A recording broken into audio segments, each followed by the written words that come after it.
I hate Dragon's Dogma 2. It's one of the most brutal, aggravating, and frustrating games that I've ever played. The fast travel system is hopeless, inventory management is still atrocious, and the quests are supercalifragilisticexpialidocious. Wait a second, what does that word even mean?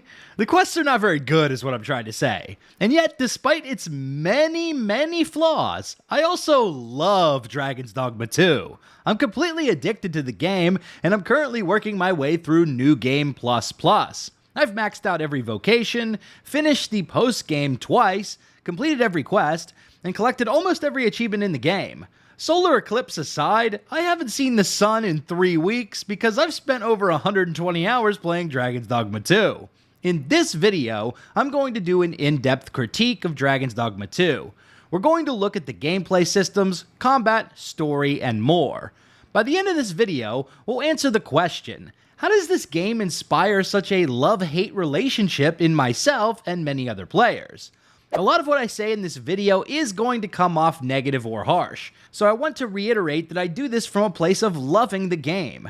Because despite its flaws, the core gameplay is so unbelievably fun that it just kinda drowns out all the bullshit that Capcom put into this game. Also, I'm not going to be touching on the controversy surrounding the launch, performance issues, microtransactions, and negative reviews. I've already made a video covering all that, so in this video I want to focus on the game itself rather than all the issues surrounding it. But without further ado, let's buckle up, grab some iced coffee, and dive into my critique of Capcom's latest fantasy RPG. We live in a strange era where video game remakes change almost everything about the original game, and sequels are actually remakes in disguise. The reboot of Final Fantasy VII, which was supposed to be remakes, ended up changing everything about the original games, including the plot. The games are basically successors or alternate sequels to the original 1997 version. Meanwhile, Dragon's Dogma 2, which is supposed to be a sequel, is actually just a glorified remake. Hell, they even left the 2 off the title screen. At least until you unlock the true ending, but that's another conversation entirely. If you've played the first game, most of your knowledge will still be applicable in Dragon's Dogma 2. Almost all of the gameplay systems were reproduced identically with zero iteration from the first game. The inventory system is the same. The fast travel system is the same. The romance and affinity mechanics are the same. Most of the story beats are the same. Even the combat is incredibly similar to the original game. And that is one of the most disappointing things about Dragon's Dogma 2. The first Dragon's Dogma was extremely flawed. It had a great combat system and charming world, but almost everything else about the game was dog shit. Capcom had an opportunity to build upon the good parts of Dragon's Dogma, discard some of the bad parts, and introduce new ideas in the sequel. But instead, they basically did a one-for-one remake with a few minor changes. They even took steps backwards in some areas. For instance, reverting back to single-use fairy stones for fast travel, or the fact that we can only equip 4 skills instead of 6. A good sequel shouldn't change everything about its predecessor, but it should build on and improve upon the original. A great example is Mass Effect 2. It streamlined the loot and skill system, fleshed out companion relationships, improved the combat mechanics, added in new romance options, and gave us a completely new storyline to explore that built on the themes of the first game. But Dragon's Dogma 2 is too similar to the original game.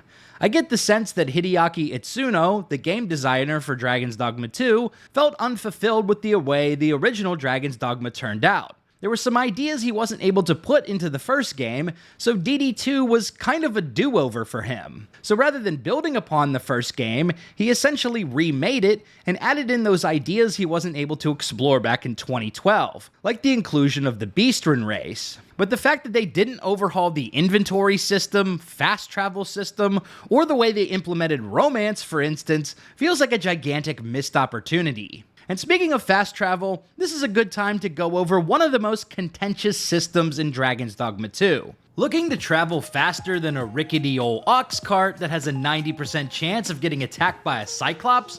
Then let me introduce you to G Fuel, the premier energy drink of gamers and the sponsor of today's video. Whenever I need a little extra juice to fuel my next rant about lore inconsistencies or inventory systems, I reach for the Hype Sauce Raspberry Lemonade flavor. And because G Fuel is sugar-free, I don't have to worry about crashing or burning out. G Fuel has over 50 amazing flavors to choose from, as well as some pretty dope collaborations with RPGs like Fallout and Cyberpunk 2077. This week I just tried the Phantom Liberty Pineapple Banana G Fuel, and the taste is off the chain. Naranjita. Y'all know I think G Fuel is amazing, but don't just take my word for it. G Fuel has over 345,000 5-star verified customer ratings. And right now, my viewers can get an incredible deal on G Fuel. Click on my link in the description and use code BIGDAN for 20% off your order at G Fuel.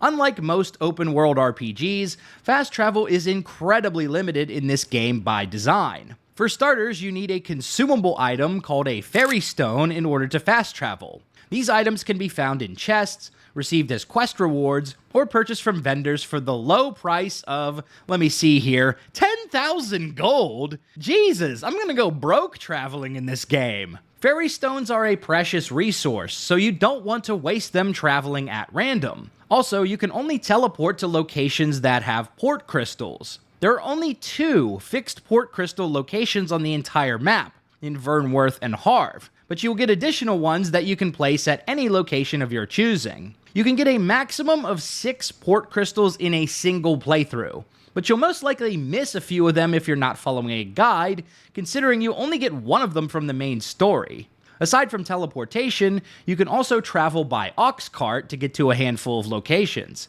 It's giving Skyrim vibes. But ox carts get attacked about 90% of the time, so partway through your journey, you'll have to get off the cart and kill a mob of monsters. And if the oxen get killed or the cart gets obliterated because your sorcerer pawn drops a meteor on it, then you'll be hoofing it the rest of the way. During an interview with IGN, Itsuno explained why he didn't want fast travel in Dragon's Dogma. Travel is boring? That's not true. It's only an issue because your game is boring. All you have to do is make travel fun. That's why you place things in the right location for players to discover, or come up with enemy appearance methods that create different experiences each time, or force players into blind situations where they don't know whether it's safe or not 10 meters in front of them. We put a lot of work into designing a game where you can stumble across someone and something will happen. So while it's fine if it does have fast travel, we decided to design the map in a way that the journey itself could be enjoyed. In my opinion, the fast travel system, or lack thereof, in Dragon's Dogma 2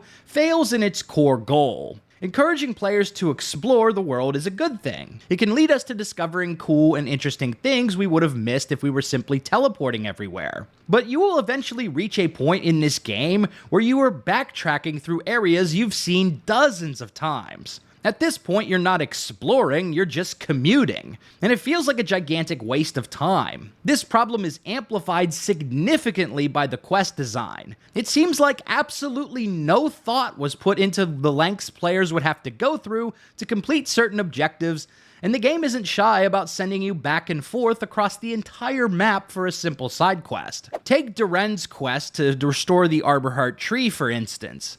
You start in the Sacred Arbor, then you have to journey to Batal to speak with the blacksmith assistant, then go back to the Arbor to make a dish, then back to Batal to mine resources, then back to the Arbor to complete the quest. Neither of these locations has a port crystal, and the Arbor is not connected to any ox cart route. But if you place port crystals at both locations, which you'll definitely want to do, you're going to burn through a minimum of 4 fairy stones on this quest. Ulrika's quest has even more backtracking between Harve and Melve. The quest starts in Melve with Ulrika skipping town, then you have to go to Harve and check in on Ulrika, then back to Melve to report to Lennart, then back to Harve to rescue the Beastren, then back to Melve to take back the town from Disa's soldiers, then back to Harve to finish the quest. That's 50k worth of fairy stones for one side quest. Orica might be best girl, but I'm gonna be broke after running errands for this chick. The original Dragon's Dogma had a very similar fast travel system, but with a few minor differences that made the system more tolerable. For starters, in the Dark Arisen version of the game, which is essentially Dragon's Dogma Complete Edition, you had the Eternal Fairy Stone, which could be used an infinite number of times. You still could only travel to locations with a port crystal, but you didn't need to spend a ton of time or money getting expendable fairy stones. Now, I know someone is typing a comment right now, well, actually, the Eternal Fairy Stone wasn't in the original base version of the game. Yeah, I know. It was added in the final version as a quality of life update. So why did Dragon's Dogma 2 revert to the shittier system of single-use fairy stones? They're going backwards in the sequel. Also, the map in Dragon's Dogma 2 is considerably larger than the first game, and with all of this backtracking for side quests, you're either going to burn through a ton of fairy stones or waste a ton of time traveling through areas you've already seen. On top of this, when you finish the story and go into New Game Plus, all of your port crystals goes back into your inventory, so you have to place them again. In the original game, your port crystals would stay at their locations in New Game Plus. Again, we were regressing in Dragon's Dogma 2. At the end of the day, I appreciate what Itsuno is trying to do with Dragon's Dogma 2's travel system. But hey, brother, if you're gonna make me backtrack half a dozen times for one quest, at least give me an Eternal Fairy Stone. Despite the issues I have with traveling in Dragon's Dogma 2, the world is actually very immersive and fun to explore. You really feel like you're dropping into a place that has a life of its own beyond the main character. NPCs follow their own routine and schedules, griffins will prowl the countryside in search of oxen to chow down on, carcasses decay over time and eventually turn into bones, food items in your pack will also decay, and unlike Starfield and pretty much every other AAA game, you can actually kill any of the NPCs in Dragon's Dogma 2. That being said, I've heard that these characters will respawn in the game after roughly 2 in-game weeks.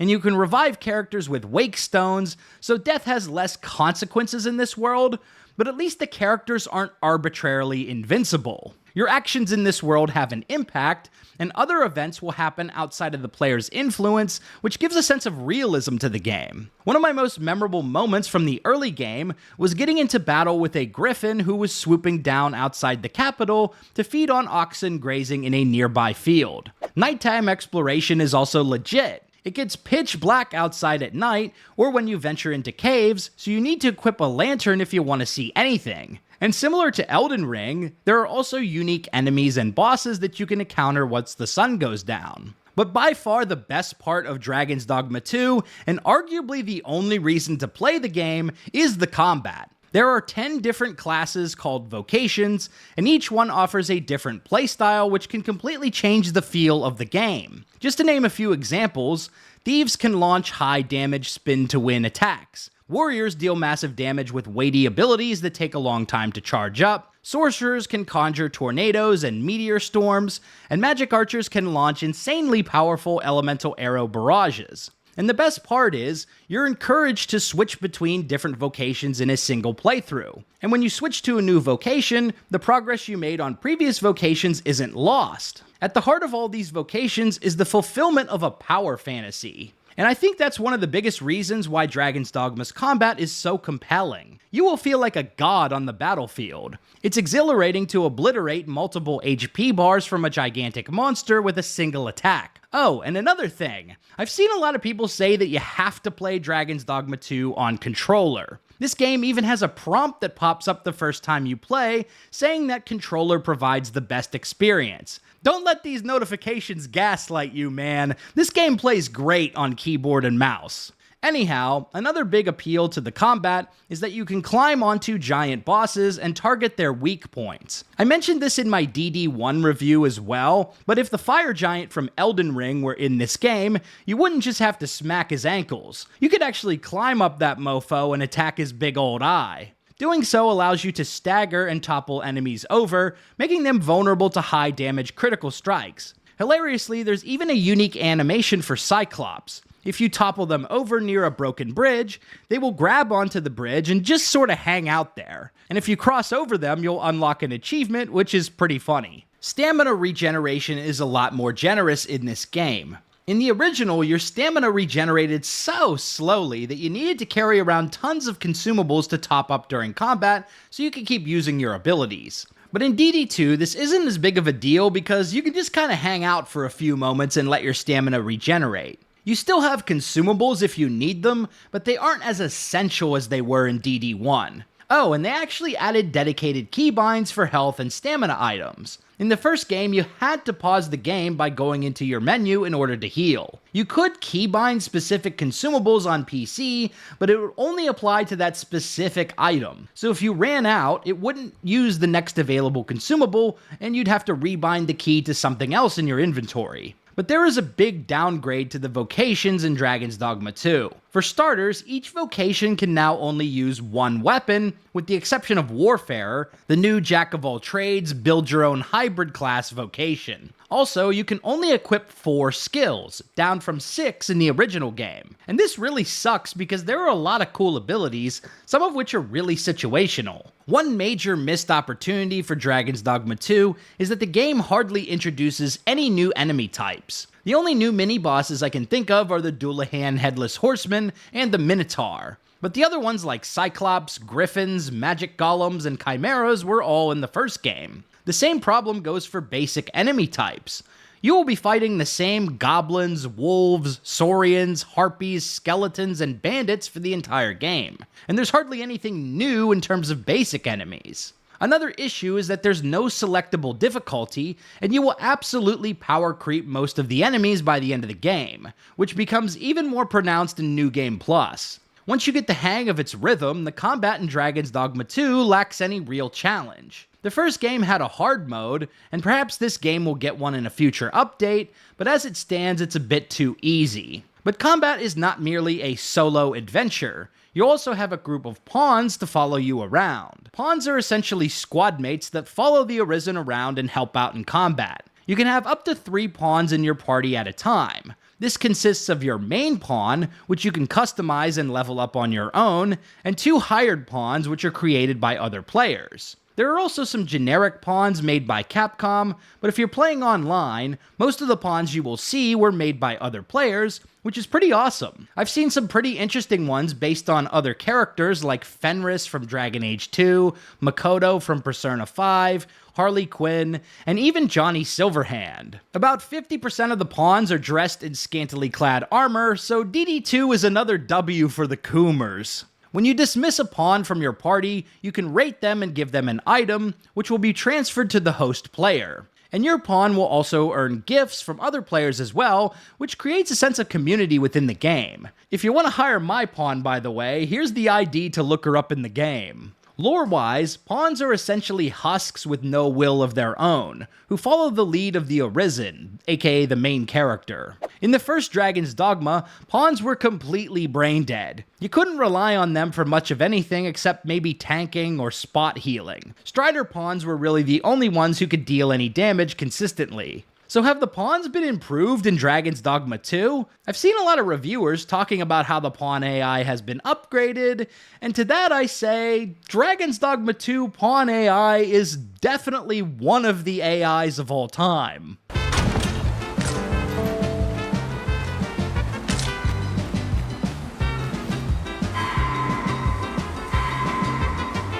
Of course.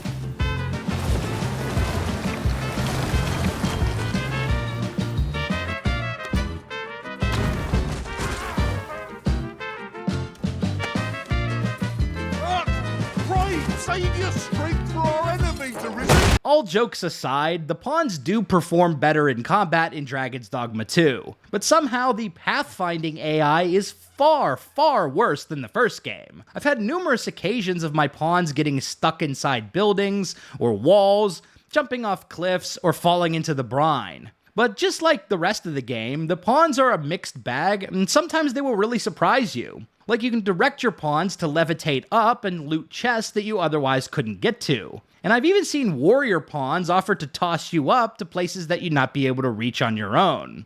My sorcerer skills could improve our situation. Something's improving our situation right now. Why don't you try that again?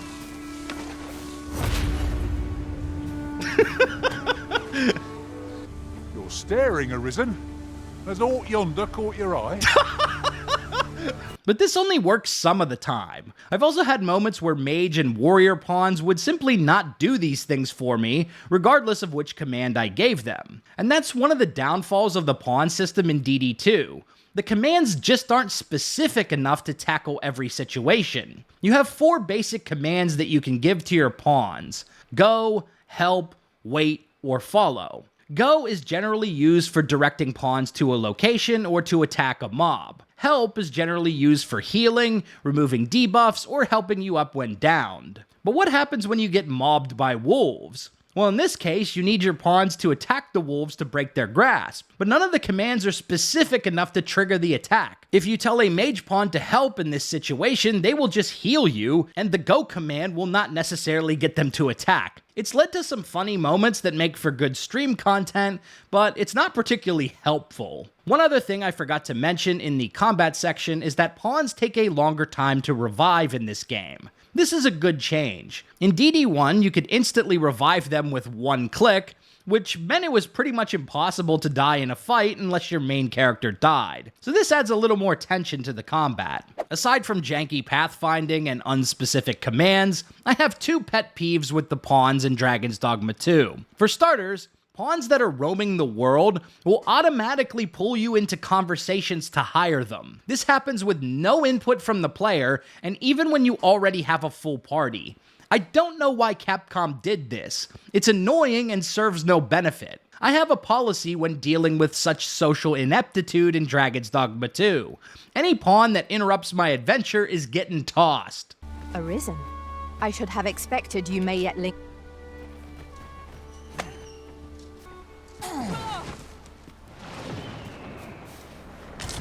Felt certain I would find you here, Arisen. And it's... You're a welcome sight, Arisen. As ever. You've proven yourself a loyal friend. Take this, and may it aid you in your battles to come. If your pack grows over full, simply ask me to sell. I was having a moment here! Get out of my house! My other pet peeve with the pawns is their insistence on taking you to quest objectives, provided they have knowledge of the quest. Anytime you get a new quest, or toggle on an active quest, which happens automatically in some cases, your pawns will start being like, "Follow me, master. I'll take you to the individual you seek." Bitch, I'm not even trying to do this quest right now. So much for Dragon's Dogma 2 doesn't hold your hand. I honestly wish you could disable this. Sure, you can wave the pawn off and tell them to stop trying to lead you, but there's no way to stop it from triggering in the first place. In the first Dragon's Dogma, you could turn off pawn dialogue, but that option is no longer available in the sequel. Pawns may be helpful by nature, but they're also annoying and retarded. Pawns are also potentially dangerous to every NPC in the game because of the controversial Dragonsplague mechanic. So what is Dragonsplague? It's an undetectable and incurable disease that is only contractable by pawns. Over time, it will cause your pawns to stop heeding the Arisen's commands. And if left completely unchecked, it will trigger a cutscene that kills every NPC in a town whenever you go to sleep, including quest givers and other important NPCs. One night you're vibing and exploring with your pawns, and the next morning you wake up to a total massacre of the capital city. Absolutely brutal. On top of this, the game saves your progress the morning after you rest at an inn, so there's no going back to an earlier save. Now, it is possible to recover from this. There is an item called the Eternal Wake Stone, which is a single-use item that can mass revive all dead NPCs in a gigantic radius. But you have to kill the Sphinx to get this item, which is easier said than done. It's possible to botch the Sphinx fight and have her fly away forever, locking you out of this item for that playthrough. I believe there's a specific way you have to fight her based on the mural near her shrine. Personally, I use the Unmaking arrow, which will kill an enemy in a single hit. But bafflingly, she managed to survive the first one I used. I guess the cutscene trigger here negated her impending death. Thank God I happened to have a second Unmaking arrow in my inventory, or I would have lost it, dude. But back on the topic of Dragonsplague, there are some warning signs, including the pawn's eyes turning red, ignoring or defying your commands, etc. But it's also easy to confuse these warning signs with some of the more hard-headed pawn personalities. And some players have created pawns with red eyes in the character creator. So I feel like I can never totally be sure if a pawn in my party has dragon aids. Dragonsplague is an absolutely brutal mechanic, and certainly one I won't forget. But is it fair? I don't know, man. One thing I was really hoping for in Dragon's Dogma 2 was better side quests, because the ones in the first game were all pretty underwhelming and forgettable. The pre-launch marketing for DD2 put a big emphasis on characters like Ulrika, Disa, and that elf archer dude I can't remember the name of. So I was hoping maybe we would get some deeper storylines and better written characters. But unfortunately, most of the quests are still disappointing in Dragon's Dogma 2. Once again, it's mostly fetch and kill quests, but there are a few standouts and memorable ones. So it is an upgrade, but it still doesn't stack up to games like Cyberpunk, The Witcher 3, or BG3 in terms of quality quests or storytelling. The most memorable quests had to be the Sphinx riddles, which are actually pretty challenging if you're not following a guide. In mythology, the Sphinx is a cunning trickster, and Dragon's Dogma 2 does a good job of displaying that with this questline. Most of the riddles have interesting solutions. For instance, fighting the knight while wearing a ring that reduces your damage by 99%. You can't defeat him by conventional means, so basically you have to stun lock him and then grab him and throw him off a cliff. Or there's another one where you have to transport an extremely fragile vase all the way across the map. But the actual solution is to bring the NPC to the vase instead. So the game rewards you for some out-of-the-box thinking and doesn't hold your hand, which is refreshing. And the rewards are off the chain. You can get up to 2 port crystals, a bunch of gold, a one-shot arrow, and the Eternal Wake Stone, which can be used to mass revive NPCs, which is especially useful if you trigger a Dragonsplague attack in your playthrough. There are also some interesting quest outcomes that you can unlock when you use forgeries. This is a unique mechanic that allows you to duplicate any item in the game, even quest items. And when you present forged items to the quest givers, you can get some interesting outcomes. One quest even requires the use of a forgery to get the best ending. A shopkeeper in Batal asks you to get him a grimoire so he can perform a ritual in a medieval get-rich-quick scheme. If you give him the real grimoire, his family turns into pillars of sand. But if you give him a forgery, he realizes the error of his ways, and you get the good ending to the quest. But these quests are the exception to the rule. Most quests are go here, get some random item, and bring it back to me. Or go rescue this NPC within a specific time frame. And all those quests just kind of blur together and end up being forgettable. Since there are no quest markers on the map, many NPCs will accost you in the streets to give you quests instead. The most hilarious case I experienced was Ragnall's quest. I completed it in my first playthrough, but was trying to skip it the second time around. But I still ended up completing like 3/4 of the quest anyway, because I kept getting accosted by characters involved in it. First, I got into a bar fight in Batal and met Ragnall. Then some random dude gave me an escort mission in Vernworth. Finally, I get pulled into a cutscene while walking near the checkpoint rest town. I didn't sign up for any of this. I was just walking by in every case. And at the end of the game, dude just shows up to challenge you to a duel. I've always wanted a real fight with you. Oh, god damn it. One on one. Dude, this is not the time. I never asked for this. Oh, god damn it. I'm not built for a 1v1, bro. Oh, no. He seems to Oh, desire a god bout. damn it. You ought to fight. The pawns just watch me die. I shall await you here. Okay, wait for me to cast this giant tornado. You just stand right there for a second.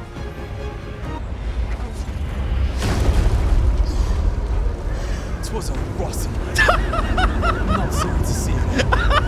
It's like it's a fighter. You can best at Sir Ragnar, Master. And Oh my fucking god, dude. We must press on. No. Right, God. Ragnar is just cringe, bro. He kind of reminds me of Roche in FF7 Remake and Rebirth. Sorry, I'm so late to the party, my friend.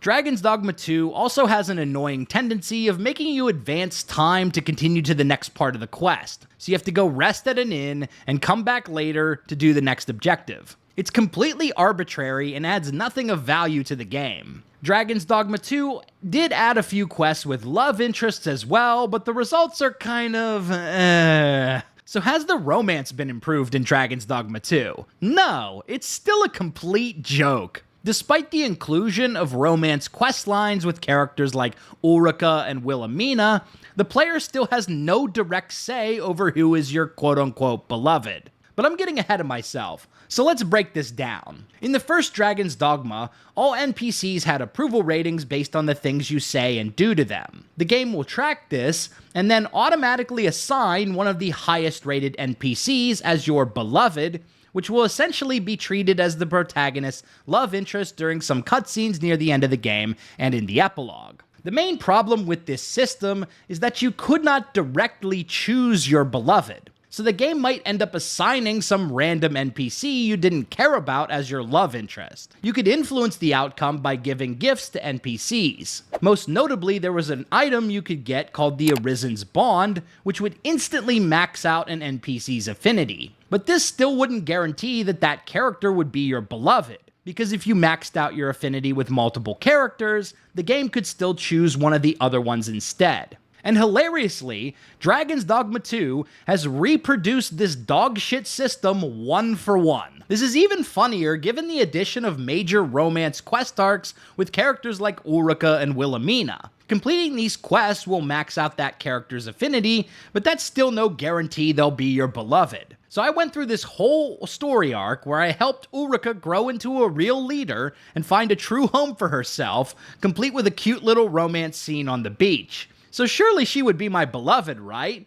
Nope, it was some random cat lady who I gave 3 worm life crystals to because I was trying to unlock a Steam achievement. Compared to other RPGs like Mass Effect, Baldur's Gate 3, and Cyberpunk, the romance system in Dragon's Dogma 2 is a complete embarrassment. In my review of Dragon's Dogma 1, I said that the game had the worst inventory management system I had ever seen in an RPG. That is no longer true, because unfortunately, Capcom recreated the exact same system in Dragon's Dogma 2 and somehow made it even worse. You will spend a ridiculous amount of time in this game sorting through items in your inventory. For starters, your carry weight limit is incredibly low, and given that there was a ton of valuable loot and crafting materials everywhere in this game, it won't be long before you reach heavy and very heavy encumbrance. You can use your pawns as pack mules, but you still have to manually transfer items to them in your inventory menu. I really wish this game had a shared inventory, kind of like Pathfinder Kingmaker, or at the very least a send to camp or send to storage feature like Baldur's Gate 3. Because without these quality of life features, you've just got to jump into your menu constantly to organize a million different items. Once you reach an inn, you can deposit items into your storage. And let's say you want to swap out gear and change your class. Well, the Vocation Guild is no longer at the inn in most towns. It's been separated out to a different location, which means 2 trips, 2 sojourns into the menu hell, 1 to change your class and another to change your gear. Also, you cannot deposit gear into your storage if it's already equipped on your character. But there is no option to unequip the item in the deposit screen. So if you forget, you have to back out of the menu, open up a separate menu, unequip your gear, and then go back into the deposit menu to put your gear into storage. Why can't we just do all of this in one menu? Seems like an obvious oversight to me.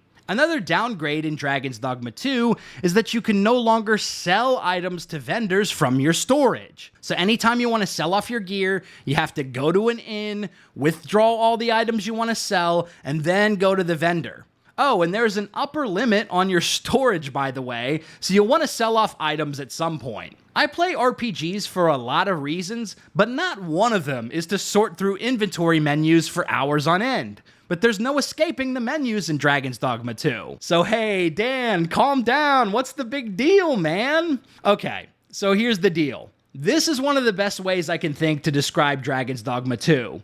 Most of the problems in this game are not that big of a deal in isolation, but it's like death by 1,000 paper cuts. There are a ton of little stupid design choices like this that make the game infinitely more frustrating to play. It just feels like the game is constantly trolling you for no good reason. Anyhow, I've rambled on far longer than I wanted to about the inventory, so let's move on and talk about the story. The story of Dragon's Dogma 2 explores the concept of a perpetual cycle of events guided by a so-called benevolent will that watches over the land. So many of the story beats from the first game are paralleled in the sequel. Dragon's Dogma 2 ain't beating the remake allegations at this rate. Your character is the Arisen, who had their heart stolen by the dragon. I thought this was kind of a hilarious plot point in the first game, that your character just survives without a heart and gets rescued by a baddie, and they're still sticking with that in DD2. Don't get me wrong, there are some differences though. It's not exactly the same story,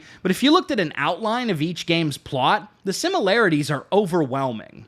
Anyhow, there is only one Arisen per cycle. In this cycle, the Arisen is automatically made the king of the land. So you must journey to the capital and make your case for the throne since the current ruler is a pretender. This follows a similar plot arc to the first game's Worm Hunt quests, where you have to do a bunch of busy work quests before you can visit the court. But this time around, most of the quests will uncover more information about the schemes of Queen Regent Disa, so the tasks feel more meaningful. Disa is the one who put the false Arisen on the throne, but one big problem is that the Arisen is able to hold sway over the pawns, which are these empty vessel people lacking a core will of their own. So she needs to devise some way to control the pawns to prove that the pretender is the real deal. She does this by partnering with a shady sorcerer from the nation of Batal, who crafts a method for controlling the pawns, the so-called God's Way. When you eventually go to the coronation, your pawn gets taken over, and you bail on your plan to confront the false sovereign. Your journey then takes you to Batal,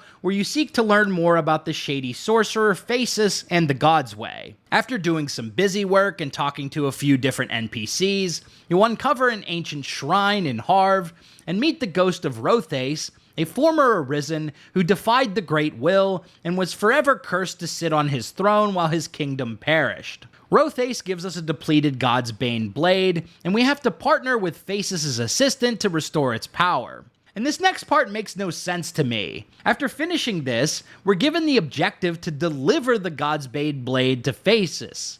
Hang on a second, isn't that the villain? Haven't we been working to foil his and Disa's schemes the entire game? Why are we giving him the God's Bane blade? I'm going to be charitable and assume this is a translation error because what actually ends up happening is that we confront Phasis at Moonglint Tower. He was trying to summon a dragon to bring about the end of the perpetual cycle, which honestly makes him sound more like the good guy when you put it that way. But he only manages to summon a lesser drake before the real dragon shows up and smashes it. And then we have an almost identical ending to the first game. One other detail that kinda bothers me is that we never have an actual confrontation with Disa. Sure, we can talk to her in the post-game, but that is a completely optional interaction. So the woman who is scheming and ruining our life for over half the game is just completely forgotten. I wonder if this game was rushed out the door because the story just seems kinda half-baked. Anyhow, back to the ending. The dragon presents us with a choice. Fight him and fulfill our destiny, or sacrifice our beloved, aka the random NPC the game says we are closest to, and return to our old life. Walking away leads to the bad ending, which gives us a quick credit sequence before kicking us out to the menu. So the good ending is to fight the dragon, which leads to a very similar boss fight to the first game. It's a pretty epic fight, but also kind of annoying because the dragon is in the air for like half the fight, which just wastes a lot of time. After defeating the dragon, we can continue on the perpetual cycle by sitting on the throne, which is another bad ending. Or we can unlock the true ending by confronting the Pathfinder. This will lead to you going right back into the dragon boss fight, but if you use the God's Bane blade on yourself while near the dragon's heart, you send it into cardiac arrest and break the endless cycle. This leads to the world as we know it getting destroyed by the benevolent will, and leads to the post-game section of Dragon's Dogma 2. From a gameplay standpoint, this is one of the most fun parts of the game, as the world is populated by much more powerful monsters, and there are some interesting and challenging super dragon fights you can undertake. Unfortunately, this section of the game is also time limited. Time doesn't progress normally in the post-game, days only advance when you rest at an inn. But there are a limited number of days you can explore the Unmoored World before getting pushed into the final confrontation at the Seafloor Shrine. You can extend this period by completing some of the dragon fights, but it's not an unlimited dungeon like the Everfall in Dragon's Dogma 1. And then the game ends with a shitty walking simulator on the dragon's back, where you finally destroy the Great Will and forge a new path for yourself, aka New Game Plus. An underwhelming end to a mediocre fantasy story. At the end of the day, Dragon's Dogma 2 is a great game, but also a disappointment. It has a lot of ingredients that could have made it a masterpiece, but it failed to innovate on the first game, and has a lot of baffling design choices that drag down the experience. I don't regret sinking over 120 hours into the experience, but I wonder what could have been if Capcom actually tried to create a true sequel instead of basically just remaking the original game over a decade later. The combat and world of Dragon's Dogma 2 are a 10 out of 10, but everything else is either mid or complete dog shit, just like the original. If Capcom ever makes Dragon's Dogma 3, I hope they'll actually build on the solid foundation they have with this franchise and discard some of the baggage that drags it down. Because the world may be a perpetual cycle, but must we be doomed to repeat the mistakes of the past, or can we forge a new destiny for the future? But I want to know what you think about Dragon's Dogma 2. If you have any thoughts about the game or the ideas expressed in this video, let me know in the comments below. If you like this video, be sure to subscribe to Big Dan Gaming for more RPG videos. Big shout out to all the channel members for supporting my content. Until next time, this has been Big Dan. I should go.